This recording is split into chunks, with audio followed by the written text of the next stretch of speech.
My name is Sandy Gunnell, and I worked in Kentucky for Our Lady of Peace Outreach, and that's just a program that we mainly help those in need in times of disaster, flooding, just major issues with any type of need.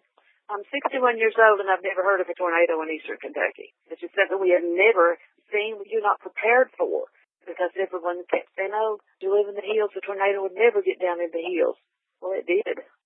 The tornado came through, touchdown, total disaster. I could never believe that anything like that would happen in our area. And the amount of destruction that could happen, you have no clue what it's like until you see the little roads and the hills up in the valleys and mountains that got destroyed.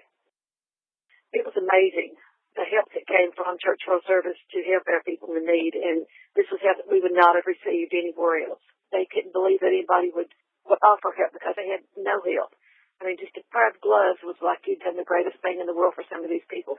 It's heartbreaking because there's so many of them that had so little left that they were going through piles of debris just trying to find their shoes or, anything that they could find, and they had nothing. At least we gave them their cleanup bags. They had masks, they had gloves, they had garbage bags, something they had not received before, and it was just, they were amazed that anybody would come up with stuff that would help them in their time when they needed it the most.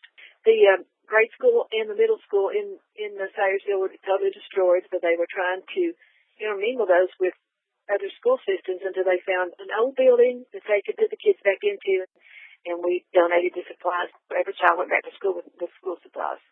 And there was not one person that I had any contact with that was in any way bitter, greedy, or, they were just so thankful that number one, that they were alive and that anybody would even care enough to try to offer them supplies to try to help them in their time of need.